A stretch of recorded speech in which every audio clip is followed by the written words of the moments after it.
to have woken up from my dream with a whole review to do. That's kind of strange. But anyways, A Nightmare on Elm Street. I'm going to kind of cross-reference this with my perspective on the series.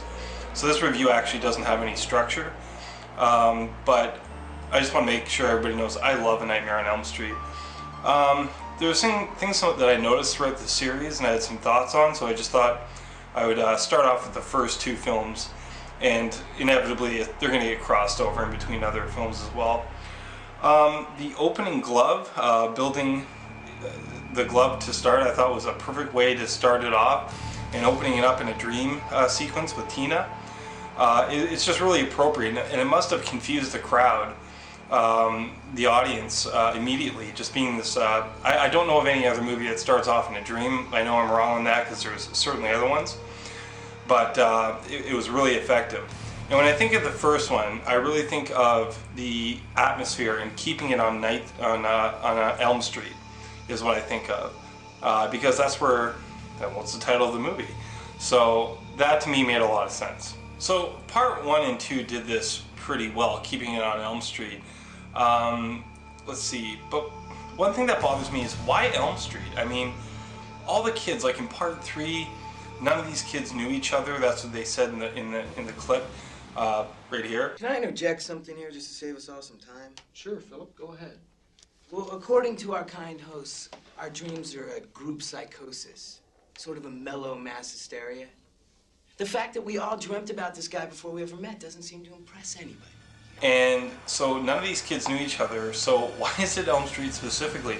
In part 6, was he on Elm Street? I don't know. I mean, the boiler room where he works, number 10, the 2010 thing kind of threw everything off, but that was like a new take. But wouldn't it be more appropriate to be called Nightmare in Springwood? That would make a little bit more sense to me, but I guess it doesn't have the same ring to it. When I think of the atmosphere, like I was talking about earlier, I think of the kids versus the adults. So like obviously Nancy in the first one, nobody's buying this. Her mother, which I might get into later. I mean, the hat in the dream clinic, I can't, I know there was sleep clinic, I guess. But the hat, I mean, that is just, anyways.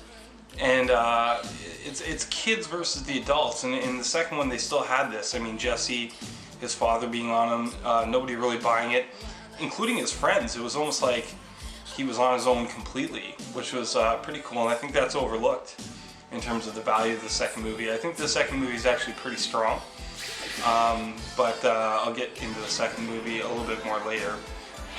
But yeah, I also do think of the kills. I mean, the first kill in the series is Tina, and I mean, it's just incredible. I mean, she's being streaked up the wall with this blood, you know, coming down, and then when she finally lands on the bed, it's just like this sound, and it's just, it's pretty gross. You know, Rod in the jail wasn't so bad. I mean, he was just hung.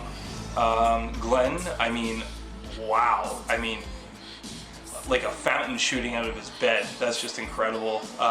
Great effects. I know how they did it, where they turned the house or the set upside down to achieve that effect.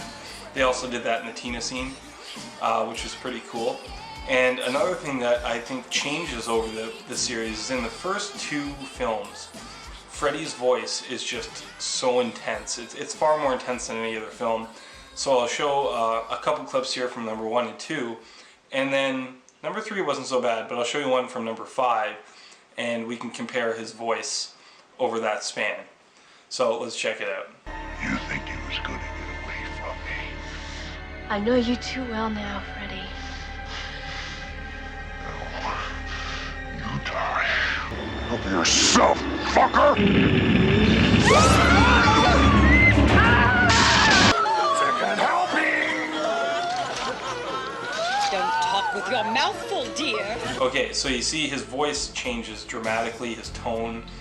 He becomes far more campy. But the first two, they don't play it up as a campy film at all. They play it for serious horror. And I think it was an effective job. So, number 1, it's a brilliant movie from start to ending. The ending, if they left the series at that, nobody would really know what that movie really was. Like, Was she still in the dream and she never woke up? Was the whole thing an illusion? Is he real? Is he not? I mean, if you really think about the first movie, it's really ambiguous, especially at the ending. So it kind of clouds the lines between what's imagined and what's actually in the movie objectively real. The characters in it were great. I mean, there was Tina and her first scene. Ah, man, shut up, Tina. I know you're under stress, but damn, that's quite the scream. And there was Glenn, future Hollywood star Johnny Depp. I'm sure nobody predicted that out of A Nightmare on Elm Street, but as history goes on. Let's see, there's the dad, of course, which I can't believe he used his daughter as bait to find a potential murderer. And then he's like, why are you going to school right now anyways? Well, I don't know. Why the fuck are you using me as bait to hunt down a killer, like a fugitive? That's kind of bizarre. What else did I have written down during my dream here? Let's see. The mother being a drunk. I mean, the funniest line I think I've heard is, They say you bottomed out when you can't remember the night before. No, baby, I'm gonna stop drinking. I just don't feel like it anymore. Okay, so you bottomed out the night before. Do you not realize how fucking schizo you are? You have a glove that's in your basement that you burned this murderer alive. You've put bars up on the windows. Her friends are dropping off like flies. And then at the end of the movie you say, yeah, I can't remember the night before. You look terrific look at this woman. She looks terrific for someone that just pounded back a 60-pounder the night before and KO'd on the couch, didn't notice all this stuff happening. But then again, that was the ambiguous ending. Maybe it never happened in the first place. And then in number 3, they confirmed that she, I don't know, died, committed suicide. I'm not sure, because in number 2, they said it could have been a suicide. Number 3, Nancy said that it was her mother died, so they don't really give you an answer. But either way, this woman can hold her liquor because she can wake up and just pound back whatever, I'm assuming it's vodka because it's clear. But anyways, she can just pound away and wake up looking great. So, man, I wish I could do that. So anyways, like I was saying, they send Nancy to a sleep clinic as if she has like sleep apnea or something like that. I don't know. And then the doctor gives this technical advice. What the hell are dreams anyway? Mysteries, incredible body hocus pocus. The truth is, we still don't know what they are or where they come from. Okay, thanks, Doc. Hocus pocus. I mean, don't get too in depth with us there on the terminology. So what else did I have written down here? So they don't believe her, but she pulls out a friggin' hat. I can't believe that. And then Tina being killed on the ceiling. I don't know what serial killer does that. Glenn's death. I mean, alarm bells. And then they ignore her cries through the window as she's like shattering the window and crying out to them. Like, I mean, what the fuck do you need to do to get some attention from the adults in this town? I mean, and another thing I'd like to mention, throughout the entire series, the kids are oblivious to this legend for the most part, until they're under attack by Freddy. Listen, in any town, in North America, and I'm assuming in most European, whatever, in most places, if a guy killed 20 kids in a neighborhood, it wouldn't be this myth. Everybody would know about it. You'd know the judge, you'd know the prosecutor, you'd know everybody. And it blows my mind. And check out this clip. The lawyers got fat and the judge got famous, but somebody forgot to sign the search warrant in the right place, and Kruger was free just like that. So he got off on a technicality. They didn't sign a search warrant, so the 20 kids that were killed, he was let off because of a search warrant. I honestly don't understand that. I'm sure there's some legal way to nail some guy that killed 20 kids based on a search warrant. Maybe something else legal. I'm not a lawyer or anything like that, but there's no friggin' way they go, well, he did kill 20 kids, but we didn't sign that search warrant, so, off he goes, and we'll just put a little memo for our future reference in the police department. Or I don't know what they would do. And what's Freddy so pissed about anyways? I mean, yeah, in part 6 they take away his daughter, but that got all convoluted and didn't really make sense in the series anyways. But yeah, sure, he was burned to death, but you killed 20 kids, man. What's the vengeance? Whatever. Anyways, And then I remember Glenn's father calling Nancy like some kind of psychopath or whatever. I think that kid is some kind of lunatic or something. But buddy, you're sitting on the front porch with a scotch looking through a teen girl's window. So who's really the creep here? Number 2 wasn't received well at all. That's no secret. It's kind of the black sheep of the series. I would argue number 6 is. Okay, so number 2 starts off in a dream as well, which is actually, it's not my favorite dream, but it's pretty intense. I mean, the bus taking off, going on to into that desert. I wasn't aware there was kind of this desert area around Springwood. But anyways, one thing I have to say about that bus is it must have one hell of a mechanic, because those shocks really hold up. Mind you, keeping in mind it is a dream, so whatever. It's not my favorite dream sequence, but again, they started off in the right direction by putting it in a dream, and much like the first, I think it worked as an opening. The story is just so dark, and it's just so different that it lost the same feel as the first one. The first one just captures this atmosphere that I can't really explain. The second one is a completely different atmosphere. It's more based, it's less based in the dream world, even though, it's less based in the dream world. And Freddy's coming out of Jesse, which I'll address that later as well. The heat in the house is ridiculous. Like, I mean, if it's burning records and lamps and things like that, wouldn't you get like second-degree burns on your body or something like that? As well, Jesse's scream. I mean, what is the deal with Jesse's scream? He sounds like one of the Tanner daughters from Full House, like having a panic attack or something like that. And also, Jesse, look at him on the bus. He must be one of the first emo horror characters that has ever been in a horror movie. I mean, look at him. Cheer up, man. Another thought that I have on this series is, or number 2, is I love Kim Myers. She was also in one of the Hellraiser movies. But she also looks like Sylvia from The Truman Show. I don't know if anybody's made that connection. But yeah, I forget the name of the actress that plays Sylvia in The Truman Show, but I love her too.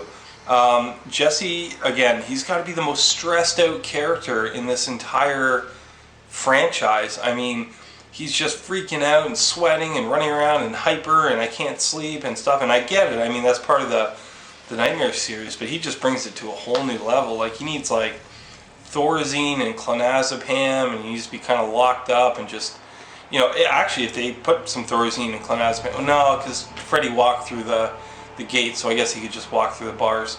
But I don't know, something, put him out. I mean, he's obviously dangerous being awake, and I guess that's all I really have to say about that. The history does get kind of muddled in terms of the timeline, because it's 5 years in advance from 1984, which would have to make it the first one take place, I guess, in like 1980 or 81. I forget when I did the timeline, because the timeline 1987 is when Dream Warriors happens, but now we got to push everything out of the way just because of what they said in one particular scene with the diary. So the timeline does get a little bit muddled there, which is fine. Use your imagination to make the connections. I don't like when people nitpick too much. And just an observation, in number 2, do you notice that they're shooting arrows in the schoolyard next to a baseball diamond with people jogging and leisurely laying around? Like, do you really think that's a good school policy? Is that a good idea to be shooting arrows? I don't know. I tend to side with no. Yeah. Okay, the glove location is something that gets really messed up in the first 3 films, and I think everybody knows this. Like, in the first one, obviously, the mother pulls it out from the basement, and there it is, right? So mommy killed Freddy, and everything's solved, and there's the glove. Whatever. So that worked for the first one. The second one, I often refer as the second movie I refer to as the Gloveless Freddy, because it comes out of his fingers. And just to refer back to AVGN, do you remember that episode that he did on the video game with Freddy Krueger? And he said, for a moment, he's like, I think I have an explanation for that. That's probably what he was talking about. Apparently there's vehicles in my dream too. and buses. And anyways, and that's probably what he was referring to. In number 3, then all of a sudden the glove ends up in the trunk of a car. So where was this? Which leads me to believe that maybe number 1 is far more ambiguous and made less sense, and maybe Nancy did imagine the whole thing. But again, it's up to the audience to kind of make connections on their own and make sense of the story that way, which is part of the appeal to stories like this. I don't think they have to be so rigid on getting their facts and their continuity spot on. One thing that kind of perplexed me about number 2 was, why is Freddy trying to get into the real world? I mean, this was the plot or the plan in the first movie, to kill him, which didn't work. She took the power of his whatever energy away from him.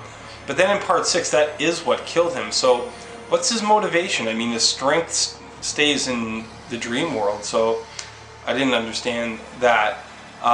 Then there's this teacher I noticed in Jesse's school, and he pulls out a heart. Like, he's like, here's a heart, fucking deal with it. Like, did you need to bring a heart to school? I mean, I did the whole frog dissection thing in science class, that was fine. But nobody pulled out a human heart and just slammed it on the table and went, look at that.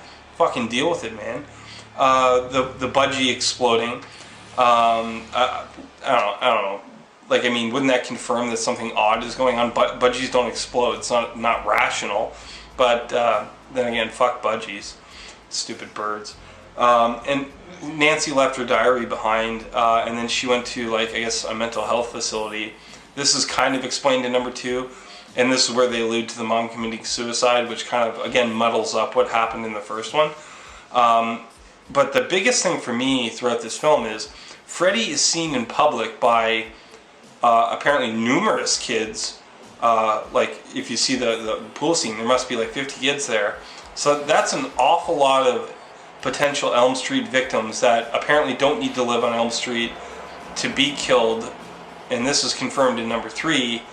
And not only that, the fact that he was seen in public by adults, by multiple people, and he went through a fence and all that stuff, wouldn't this confirm for the rest of the film that yes, there is a Freddy Krueger, these kids are telling the truth, and I don't know, maybe you should do something about it instead of just sending them off? And man, I tell you, that part is frustrating. Fucking parents. One thing that is kind of puzzling is, why does Jesse not die every time Freddy comes out of him? Like, he absolutely destroys his body, which kind of leaves me with this thought where they could have gone another direction in this film. What if Jesse read that diary, and Jesse's suffering from schizophrenia, and he obtained that glove in that house, apparently in a different location, but anyways, he finds the glove in that house, and he goes about doing this on his own, and he's schizophrenic.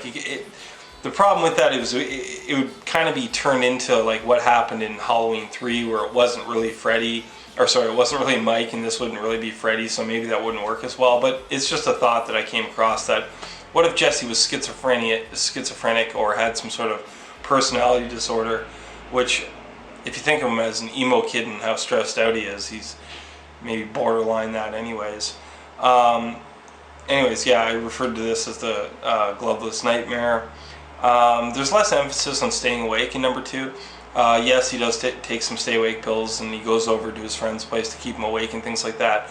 But number 1, Nancy being up as long as she was, and number 3, with all those kids taking shifts and stuff with their sleep, they just drove home the whole you can't sleep thing, and that's what really drew me in, which is, I think, why number 1 and number 3 are so effective, is because of the way they went about the sleep deprivation. Because when you're watching that movie, or those 2 movies, you almost feel it with them, this intense sleep deprivation that you're just like, man, if they could only get some shut-eye, you know.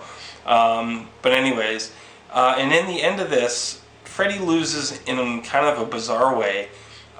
He loses through the power of love. 'Cause I'm your lady. But to conclude my thoughts on the first 2, I think the first 2 are very solid. The first one's obviously a classic, with high intense moments. The dream sequences weren't too outlandish or crazy. whereas in the later films they start to get a little bit more elaborate and a little bit more out there. I think number 3 has the perfect balance of dream versus real. But part 2 is not that bad. For those that aren't too keen on it, try looking at it in a different light, just in a different way of telling the story. Obviously this didn't work too well, so they went back to, I guess, an older idea. Wes Craven wasn't even thrilled with the ending of the first one, maybe alluding to a sequel, which eventually, led on to many sequels. But give the second one a shot, because it's not that bad. I don't have to sell you on the first one. Anyway, stay tuned. This was part 1, and in part 2, I'm still going to be referencing back to them in the next few videos. But the next up is number 3 and 4, and my thoughts on it, and what I thought of the series, or those 2 films in the series. And just, I guess, to conclude once again, number 1 is obviously solid. Number 2 is up in the air. It is the black sheep of the franchise, but it honestly isn't that bad. It's just different and has Freddy in a different light, and I think that's what people were less attracted to in terms of the film. Anyways, this was a lot of fun. I guess I'm gonna fall back asleep here. And for some reason, I've also changed clothes. It's almost as if I did this on separate days. Anyway, stay tuned. I had a lot of fun, and we'll see you in part 2 of my perspective on the Nightmare on Elm Street series. Bye.